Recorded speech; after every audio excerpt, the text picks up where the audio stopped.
Pip Utton ADOLF. Monodram, który grany jest już od ponad 20 lat.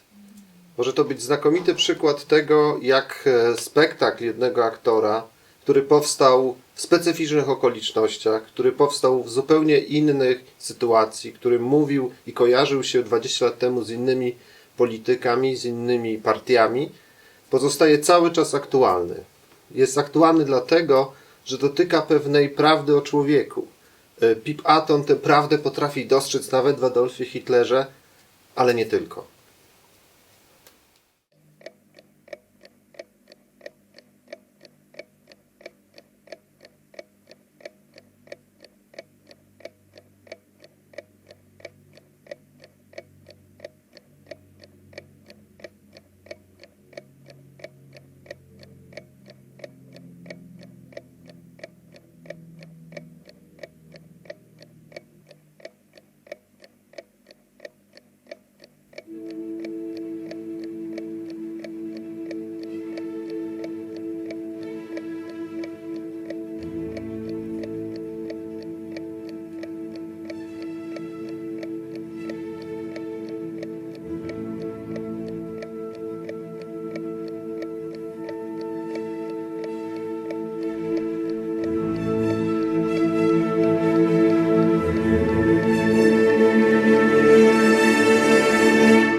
Stay away from me, Morel, stay away. I don't need any more of your pills and injections, so stay away! You can't fool me, Morel. Not anymore. You can take your crap potions and you can fuck off! If you're not gone within an hour, I'll have you shot! Do you hear me? You'll be shot! Why do they not obey my orders? How can they think they know better than me? I am the leader chosen to lead them to glory! Too many weak, small-minded traitors. Where are they now? They should be here with me, Ribbentrop, Goering, Himmler. Stand to attention when I come into the room. Discipline will be maintained until the end. Discipline and respect. Without that, you are no better than that rabble that is knocking at the gate. If Morel hasn't gone yet, just take the bastard outside and shoot him. You, do it now! So, what's to be done? Oh, don't think you can persuade me to leave, because you can't. And don't think I don't know why you want me to leave. You think that if I deserted our people now, you could do the same. Well, I am staying here in Berlin until the very end. You can answer to your own consciences. I will not be put on show in some Argentinian shithole just so that you can come and pay your respect. I will not be a fucking peep show. I've alerted the nations to the truth. If ever Europe is to prize itself from the shit of mediocrity, it must wake up and take notice. You must make it take notice. Yes, you! Sit up straight. Be proud. Tomorrow belongs to you. I cannot promise you that I will rise again from the dead. My Holy Spirit will not descend upon your heads to give you strength. I am not going to come again in glory. No. Church can keep its monopoly on cheap theatricals. This time, it will be up to you to convert and to bring about the final victory that we have been denied this time. Relax. The time will not be long in coming when you will be asked to explain yourselves. You'll be called to account by the very scum that we have laboured to erase, and yet it is not they who can pass judgment on us. That judgment will be passed by the eternal court of history. Oh, they can pronounce us guilty 1,000 times over, but the goddess of the court of history will smile. She will tear to tatters the briefs of the state prosecutors and the courts because she acquits us. Once the current difficulties have been resolved, Admiral Dönitz is to become Reich President and Supreme Commander of the Armed Forces. To him, you will all repledge your oaths of loyalty. Never consider the Reich secure, unless for centuries to come we are able to offer every descendant of our race a piece of ground and soil he can call his own. Never forget that the most sacred of all sacrifices in this world is the right to own land and the sacrifice in pouring blood out for it. It fills me with shame when I consider I have lost more blood shaving than on the battlefield, and yet destiny ordained it be so. The German race is respect all of our people and has the task and the duty not only of preserving the very purest of our race, but of raising them to a dominant position. Therefore, you must set race at the very center of your lives. You must take care to keep yourselves pure. I charge you all, here and now, to maintain all of the racial laws in all of their severity. Slacken the reins of authority. Give more liberty to the individual, and you are driving people along the road to decadence. If man was given complete liberty of action, he would immediately behave like the apes.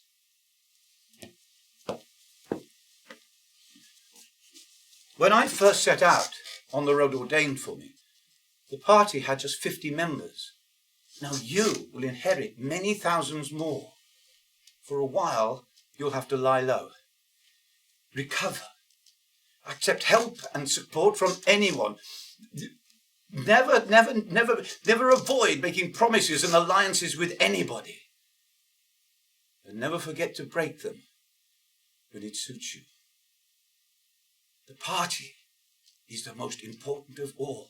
And anything you have to do for this party, we will do.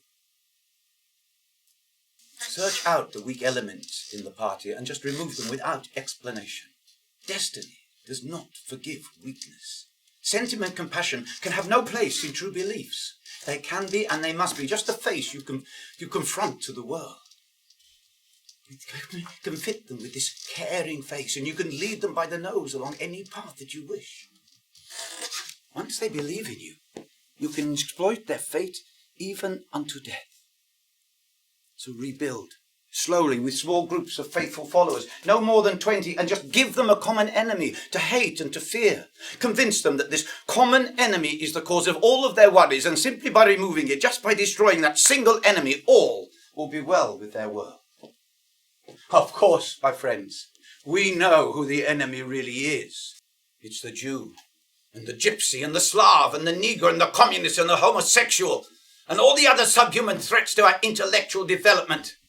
But the greatest of these, the very greatest of these is the Jew. The Jew must be cleansed pitilessly. There can be no more squeamy sentimentalism about it.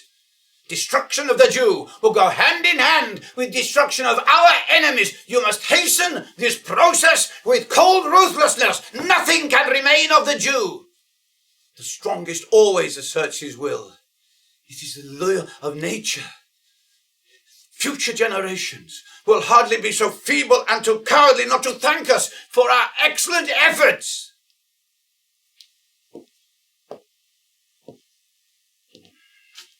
Once you have established your small groups, place men who will owe you unfailing loyalty. I've always found that the easiest men to control are wicked men. They can be the most flexible of people. You can demand anything of them because you know that they will stand for anything. And anyway, you can always hang them if they get out of line. I hope that one day these rough and ready companies will grow into battalions, the battalions into regiments, the regiments into divisions, and the old flag will fly again.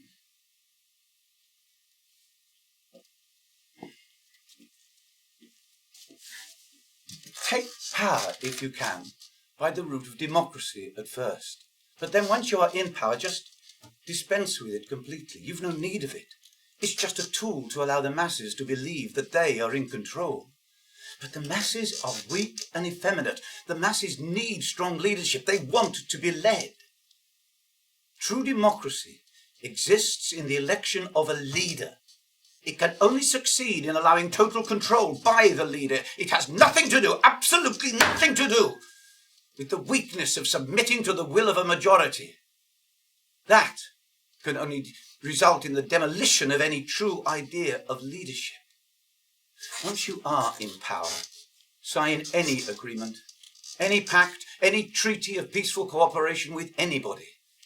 I have always been ready to sign anything, because I know there has never yet in history been a sworn treaty that has not sooner or later been broken. Promises, my friends, promises are for publication, not for fulfillment. The rest of the world really wants to believe that you believe in peace, and so you just have to tell them that you do, and they'll believe you, because it is so much easier, so much more comfortable for them to do so. By constantly stressing Germany's need for peace, when I came to power, I was able to set our nation free. I was able to rearm the German people for each successive step forward. Poland, Russia, Great Britain, even His Holiness the Pope. They all signed treaties with me. And then? Why, then they just stood meekly by and watched as I decided the time was right for Germany to break the treaty. I have been Europe's last hope. She has proved impervious to charm and to persuasion. She's proved quite incapable of refashioning herself voluntarily. So to take her, I have had to use violence. Once a nation is subdued, you have in principle only to decide how to cut up the cake according to your needs. First, to dominate it. Second, to administer it. And third, to exploit it.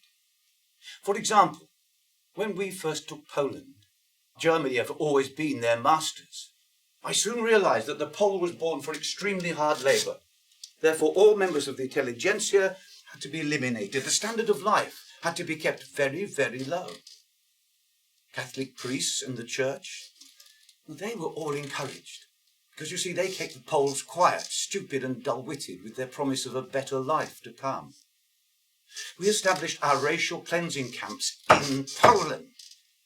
There's no need for our people at home to know exactly what work we're carrying out.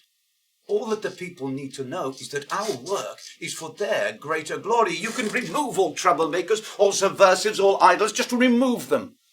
And without any explanation. Death solves all problems. No man, no problem. You see, if the people's lives are free from hunger, if the people's lives are free from the pains of starvation, if the people's lives are free from riots and rebellion, they will ask no questions of you. Indeed, they will sing your praises and heap their thanks upon you. And so that is why you must speak to the people.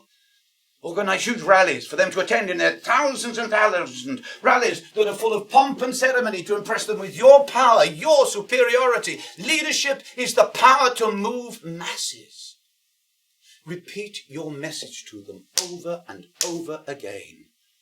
A lie can become a truth if you say it with conviction again and again and again. Say something once and no one will notice. They won't even be paying attention. But you keep repeating your message over and over and over again and again and again. Louder and louder and louder, and soon you'll have them joining in the chorus with you.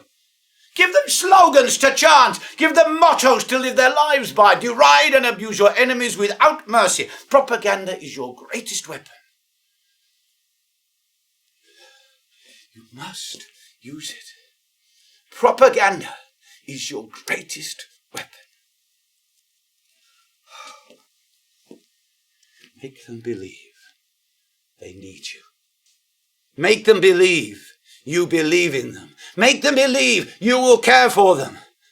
And you can send them out to their deaths singing our songs. You must make sure to keep yourselves pure. For it is your seed that will grow into the gods of the future. A new Garden of Eden peopled with your gods. Forget marriage. Oh, forget marriage. It's not for superior beings such as you and I. No, marriage creates demands. That is why it's so much better to keep a mistress. And so much more entertaining. A man's world is bigger than a woman's. A man's world is a woman's world. Her intellect is of no consequence whatsoever. I mean, we all know, don't we, that as soon as a woman starts thinking about the meaning of life, well, it just gets on your nerves, doesn't it? So keep a mistress. The greater the man, the more insignificant should be his woman. But for breeding, you must search out only the most beautiful, the most desirable, the most perfect of specimens, and set them to one side, protected, pampered, guarded, just for you alone to use. I would have thought that 100 of you fine, upstanding young men would have been able to service, what shall we say, 1,000 such desirable specimens? And so you see, being the fathers of a new race need not be too onerous a duty. To help maintain the purity of our race, we must carry out our program of sterilization for all homosexuals, all deviants, all who sicken. You must purify the old, the incurably ill, the weak, the lame, the brain damaged. All should be allowed to accept merciful exits from this world. The new order has no place for the Jew, or the Gypsy, or the Slav, or the Negro, or the Communist. Scum must never, ever be allowed to beget scum. Now you know that this is the truth. So keep faith, for these are nature's truths. And I know that in the end the truth must and always shall prevail. And we, my friends, we are the owners of the truth. I now pass the torch of enlightenment onto you. This opera has only just begun. I have merely conducted the overture. There is a chorus of millions and millions just out there waiting to sing your song. Keep alive the spirit of the Third Reich, for it is destined to last 1,000 years. I believe in you. You must now believe in yourselves. You can become gods and legends. You can live forever. You can take the world and you can make it yours.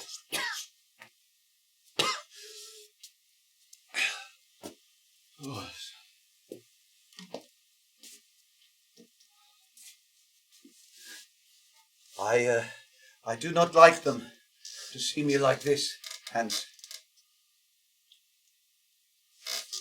The lights hurt. My hands are shaking so much that I won't be able to hold the pistol when the time comes.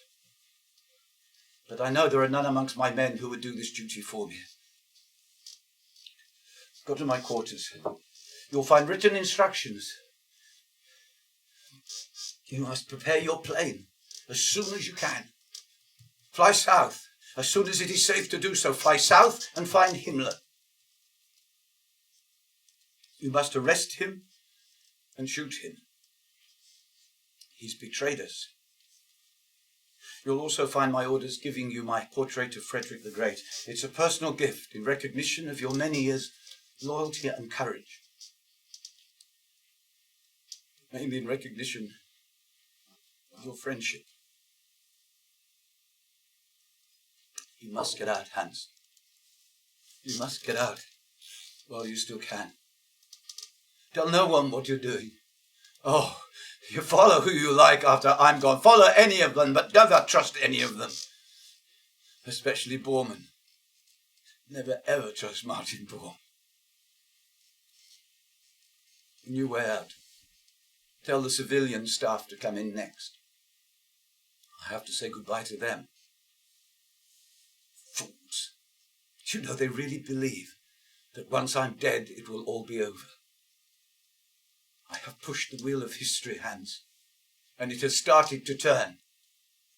And nothing can stop it now. Nothing, not even my death. Ask Ava to sit somewhere near the front where I can see her. Tell the rest they can sit where they like, apart from Julius. Tell Julius if he can sit right at the very back. A final favour for his Führer. I cannot stand the cripple near me any longer. Farewell, Hans.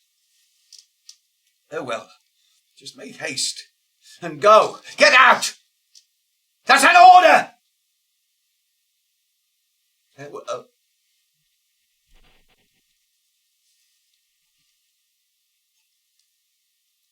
Eva?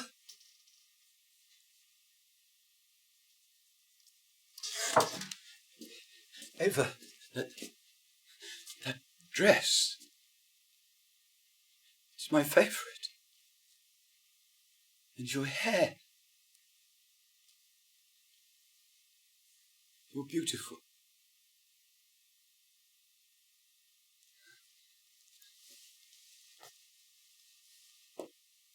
Thank you all for joining me in what is destined to be our final meeting together. I hope to thank some of you individually later, and I know that Eva would like to thank some of you personally. The end is approaching, my friends. When the time comes, I will shoot myself, for it is in this city that I have had the honour of giving orders. Now it is I who must obey the orders of fate. I am no longer strong enough to fight at the battlefield, and I would not leave, even if I could. The captain goes down with his ship. But you are all free to leave.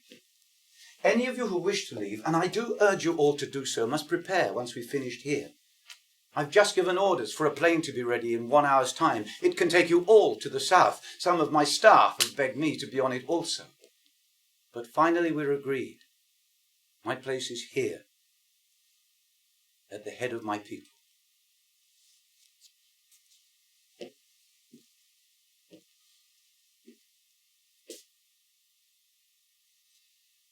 It's over. It's finished. There's no hope left. I order you to leave! Especially you ladies, you must get out while you still can. If only my generals had been as brave as you. They have lost us this war. With them in command, the army has betrayed us. My orders are never carried out. No alliances are kept. No honour is lived up to. There is no betrayal I have not endured. Only you have remained true to the cause. I can rely on no one. No one but you. And so it is to you, my true friends, that I have decided to make my final testament.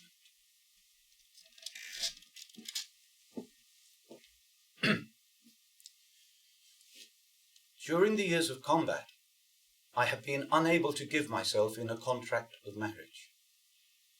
Therefore, I have decided today to take as my wife the woman who's been my friend for so many years and has flown to this beleaguered capital to link her fate with mine. She will, according to her own wishes, go to her death as my wife. For us, this will take the place of all that has been denied us by my devotion to our people. I would not have made a good family man. I would not have had enough time to devote to my wife, and besides, I've never wanted children. I think that the children of a genius often have a very hard time of it. They cannot be forgiven for being mediocre and not being as gifted as their more famous parents. And besides which, they are often born mentally deficient.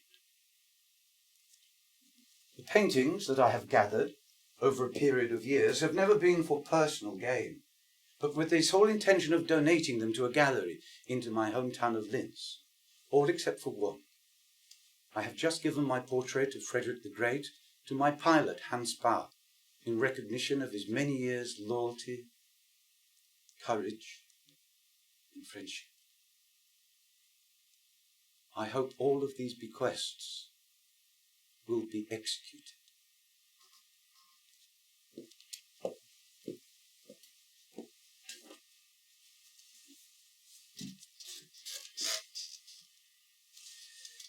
Destiny ordained that I be entrusted with the task of cleansing Europe. I had to alert the nations of the cancer of the Jew that was eating at the very heart of our civilization. The dream of world domination by the Jew had to be shattered before it was too late. And I was chosen for this heroic duty. Destiny chose me. and I chose you. I am the leader preordained to be the greatest power for the salvation of the world that has ever lived. Now, we know that I am not of the common kind. And like all great men, never once did I shrink in the face of bloodshed. Unfortunately, great questions are often decided by bloodshed and iron. True diplomacy can only be successful if it is backed up with the force, the physical force to give it weight. I did not want this war. I had seen what war could do. Germany could not afford the high toll of blood of the last war all over again. And yet our national interests, the need for security, the need for extension of our borders was paramount. And yet all could have been achieved peaceably, by consent. After the shameful surrender of the last war, Germany was left unarmed, friendless. Germany was left prey to any other nation who wished to attack. We were denied the right to offensive and defensive weapons.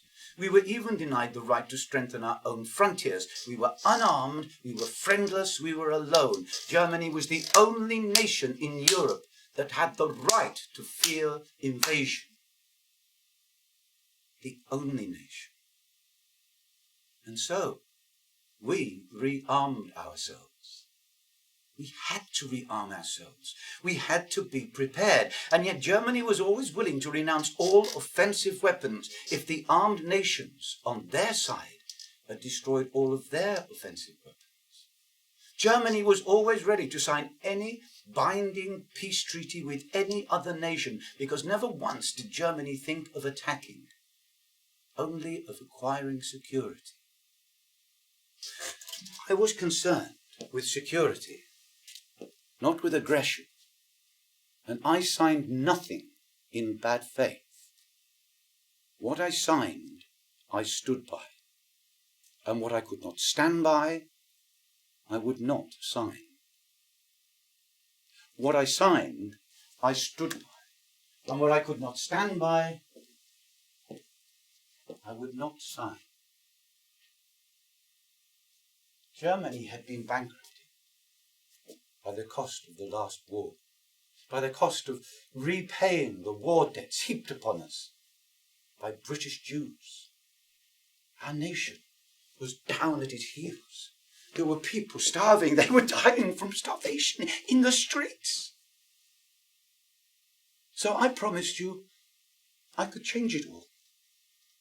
I promised you that if you put your faith and trust in me,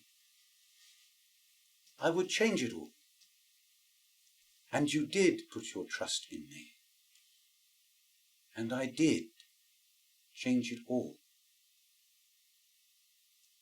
I created the Third Reich out of the misery of the First War.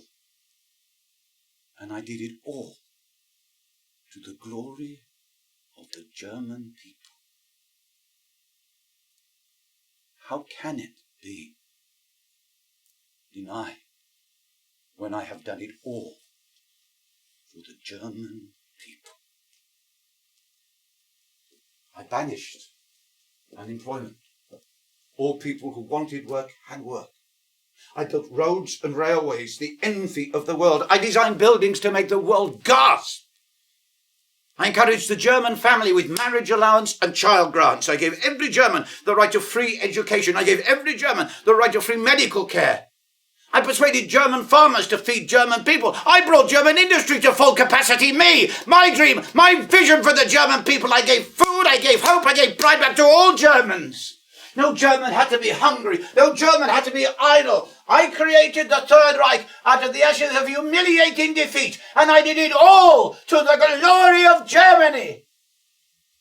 How can it be judged wrong when I did it all to the German people?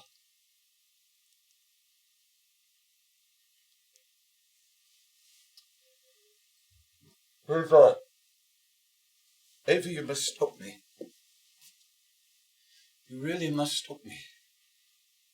This is not the way for me to say farewell to my friends We have been together for so long now, you and I.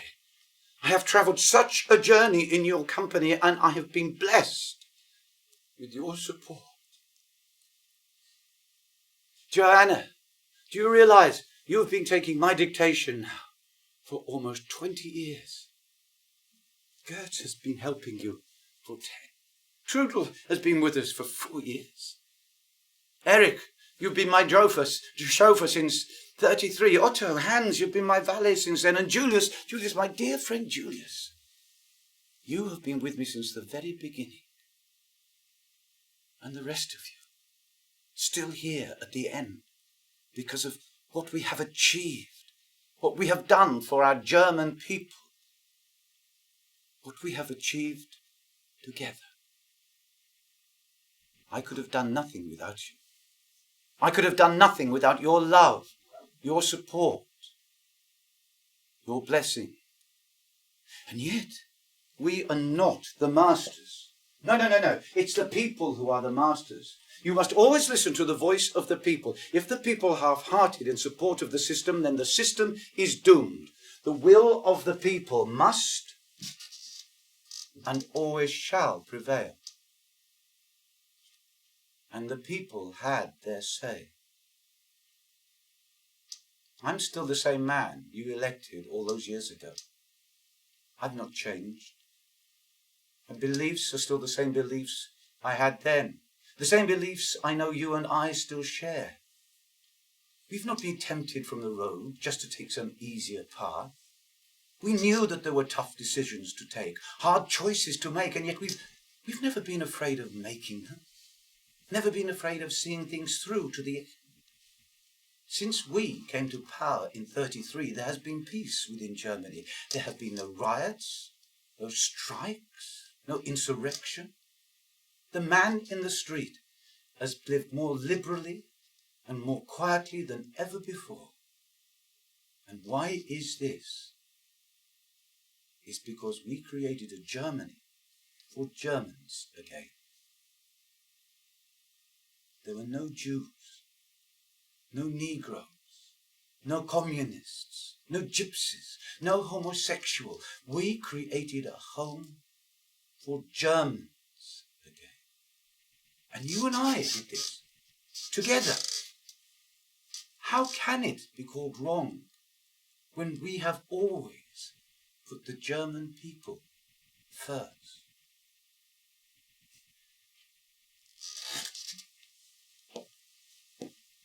In the weeks and months and years that are to come, perhaps you will find some quiet time to sit and reflect on what we have achieved. Perhaps you'll feel the need to ask the question, were we right? I know at these times you will look back with pride. I know that you will look back and be proud of the crusade we have shared. For example, I know that Eric will look back when he remembers the day he drove me across the Austrian border, the day our brave troops liberated the nation and reunited the German people once again. He had to drive so slowly. He was terrified of running over one of the welcoming thousands and thousands. There was over 1 million in my hometown of Linz alone. I know that Julius still carries a letter from Cardinal Initzer, the Archbishop of Vienna, begging for permission to hang our banner from every church steeple in the land, begging for permission to ring all the church bells in welcome. Because we were welcomed everywhere we went. Our brave troops were garlanded as they liberated their brothers in Moravia, Bohemia, the Sudetenland.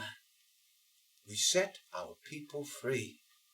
We gave them back their stolen businesses. We gave them back their stolen lands. We gave them back their stolen pride in being German. We gave them Germany back again. The voice of an all-powerful German nation was listened to with respect once more in the council chambers throughout the world. And you and I did all of this together.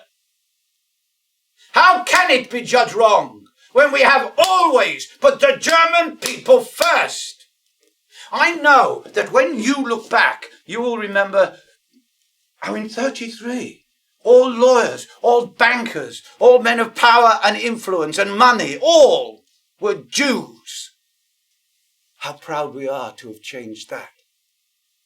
The parades, the rallies, the Olympics of prosperity. Can any of you remember better times? No, of course you can't. Because for Germany, there's never been better times. And how our people thanked us, showering us with gifts whenever we set foot outside. Even last week on my birthday, so many thousands and thousands of gifts. It took Ava days sorting through that. These are golden memories of a golden crusade. The sacrifices that have been made by the German nation in this war have been so great, I cannot believe they have been in vain. One day, a truly united nation will arise out of my ashes. It will unite Europe and bring about the final solution, the destruction of the Jewish bacillus and the supremacy of the Aryan race. This is not the end. This is not even the beginning. This is just a step along the way. We started this journey together. Now you must complete it without me. Sieg Heil. Auf Wiedersehen! Sieg Heil!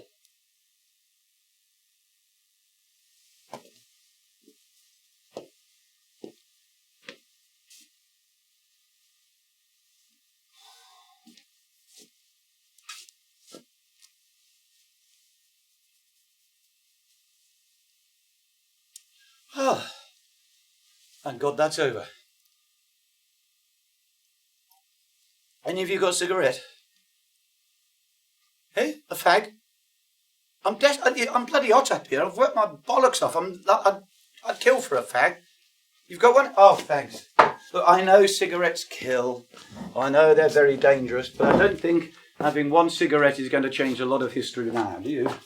I don't suppose you've got a beer, have you? No, none of you? Oh.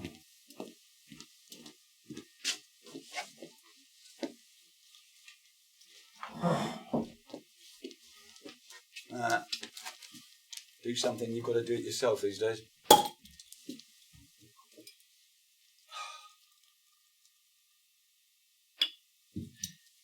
Cheers. Happy days.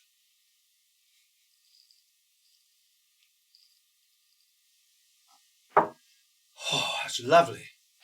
Right. Well, I've had enough of this. And time to get rid of this as well. And I don't know if you can do it, but I'd rather you switch this light off as well. Horrible, isn't it? Oh. Take my jacket off. It's getting hot up here. We have to be very careful with the jacket now. Really, really careful. Every time we finish a show, we have to put this jacket in a safe and lock it away. We only got it back off Prince Harry last week. Isn't it great? This is the only show on tour anywhere that is costumed and sponsored by the British royal family and their cousins. Oh.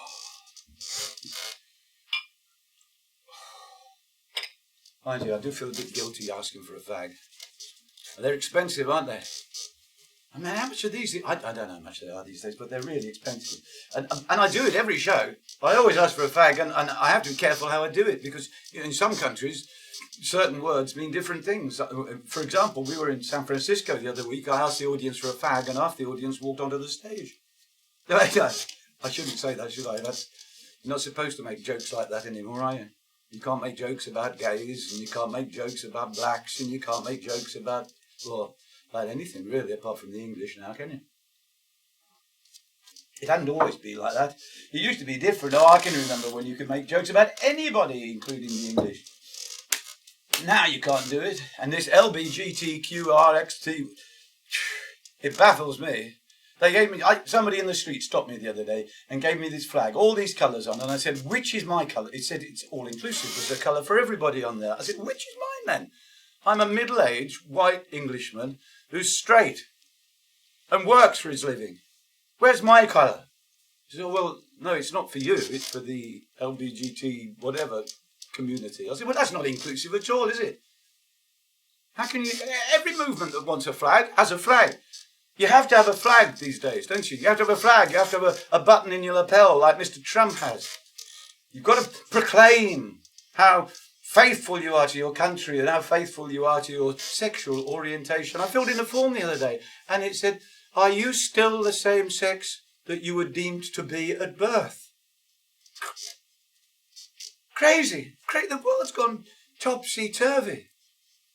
I mean, I suppose it's for the best, isn't it? But sometimes I think some people need to stand up and shout about these things. I mean, I don't blame Trump for saying he wants to make America for Americans, make America great again. And Macron wants to make France great again. And Boris wants to make Britain free again. And Mrs. Merkel, she wants to make Europe German again. But I don't blame them. That's what they do. That's what you're proud of where you come from. You try and make your own country good. And if it means taking the piss out of somebody else, I don't see there's anything wrong with that. I mean, the biggest problem we've got is democracy, isn't it? Have you ever thought about it? How many stupid people get to vote? Think about it. 50 million people voted for Donald Trump. Are there that many stupid people around? Of course there are. You just tell them what they want to believe and they'll vote for you. Make them feel good about themselves, make them feel good, and they'll vote for you. It happens all over the world, doesn't it? It happens here. You voted for a government and then you're up in arms because they're doing what they said they were going to do. Is that democracy? Just to see how stupid democracy is, you've only got to chat to the average voter for 5 minutes. They haven't got a bloody clue. I think you ought to have an examination that you have to take. You pass an examination before you get the vote. If we had the examination in English, it'd get rid of half our voters, I tell you. They wouldn't be able to fill it in. My dad died in the Second World War. He lied about his age to get into the RAF. Him and 2 of his 3 brothers died in the war. Dad's squadron was wiped out one afternoon. But he didn't mind, because he just thought he was getting rid of ridiculous characters like this with ridiculous moustaches. My dad was willing to go and lay down his life for what he believed was a world fit for heroes. I mean, sometimes I wake up and I wonder if I'm one of the heroes that my dad was happy to die for. Some days I wake up and wonder if I live in the land that he was so proud he actually wanted to die for it. I mean, just ask yourselves this simple question. When you leave here today, each of you, all of you, when you stop watching me, ask yourselves an answer to yourself in the privacy of your own home. Be honest, really honest. What do you want from your country? Do you want a country that educates its young? Yes, of course you do. Do you want a country that cures its sick? Yes, of course you do. A country where your wives and children can walk safely in the streets after dark? Yes, yes, yes. Or are you content? Are you content to allow illegal immigrants, refugees, political asylum seekers, the can work but won't work brigade? Are you content to let them rob you of your birthright? Because I'm not. And I'm not on my own. There are hundreds of thousands of us just waiting for a leader to say these things, waiting for a leader to speak the truth, because we know it's the truth, don't we? And when we've got that leader, we'll get right behind them and we'll go to the government and we say, you had your turn, you had your go, and you've let us down. Give us our country back. Because if you won't give it us back, oh, by Christ, we'll use force to take it from you.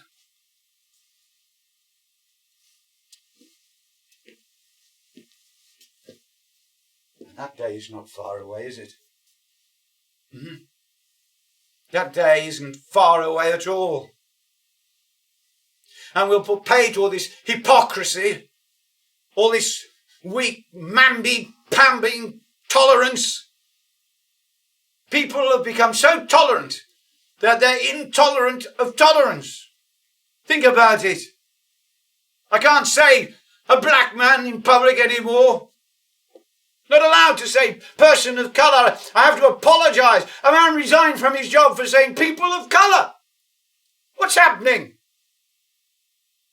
Let's be anti-racist, but let's be actively racist. All this talk about being colourblind. No, we don't recognise a different colour. Of course we recognise a different colour. It's staring you in the bloody face. Recognise it, accept it for what it is, and move on. Be proud of what it is. I'm proud of being white. You be proud of being black. You be proud of being green. You be proud of being Polish. I'm proud of being English, and don't criticise me for it. My dad didn't die so that I couldn't speak my mind.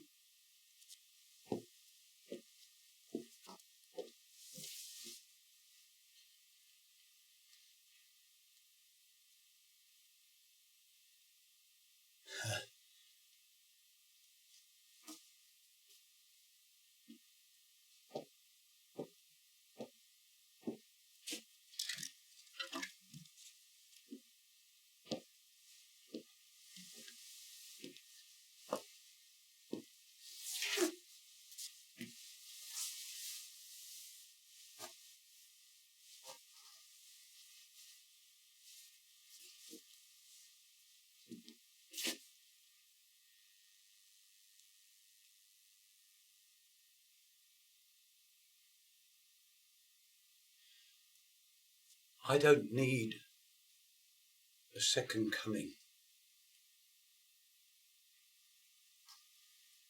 I never went away.